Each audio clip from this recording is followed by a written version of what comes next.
Halo, assalamualaikum warahmatullahi wabarakatuh.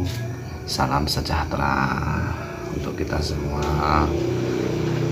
Ketemu lagi dengan saya, Mr. Menolak Sadar. Semoga hari ini kalian baik-baik saja dan semoga selalu dimudahkan segala urusan di dunianya. Amin. Kali ini kita mau membahas tentang bagaimana cara mengetahui niat baik atau buruknya seseorang terhadap kita. Stay tune di Real Story. Oke, pada kali ini kita langsung ke pembahasan bagaimana cara mengetahui niat baik atau buruknya seseorang terhadap kita ya. Pada dasarnya niat baik dan buruk itu sangatlah berbeda, tapi susah untuk dibedakan. Karena kebaikan dan keburukan itu adalah satu kesatuan yang tidak pernah bisa dipisahkan. Karena gini, di mana ada kebaikan pasti ada keburukan, dan juga sebaliknya, di mana ada keburukan pasti ada kebaikan.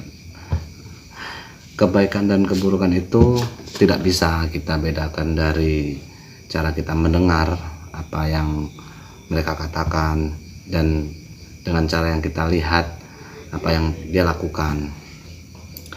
Jadi kita tidak bisa menilai seseorang itu baik atau buruk dari cara tersebut, karena orang yang jahat atau punya niat buruk dia bisa berbicara atau berperilaku sangat baik dengan kita.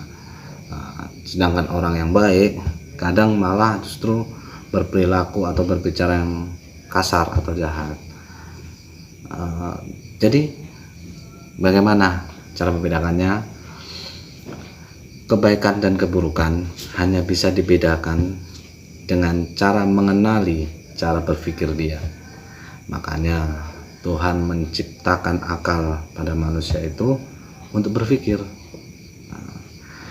Dari cara berpikir itulah bisa mencerminkan bagaimana niat dia sesungguhnya.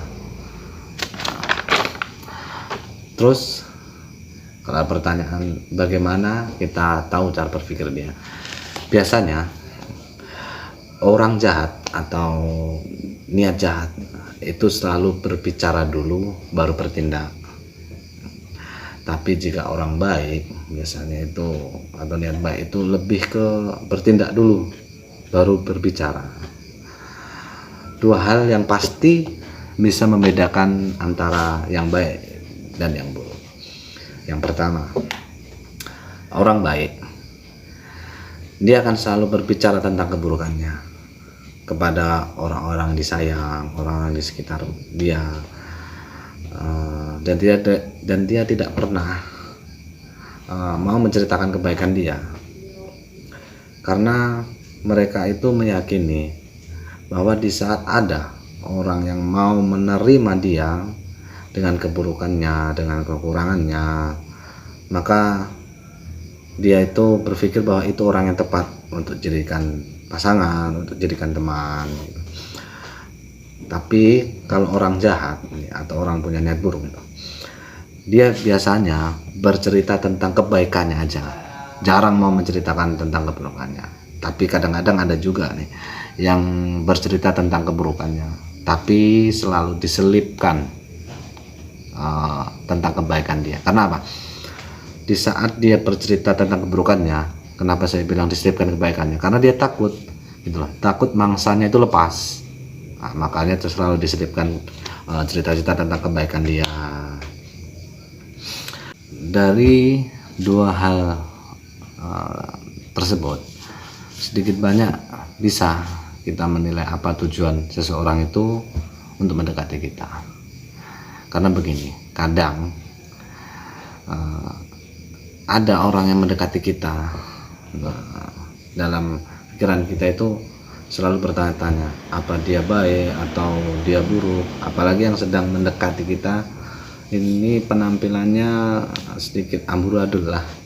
Kadang kita selalu negative thinking duluan kan.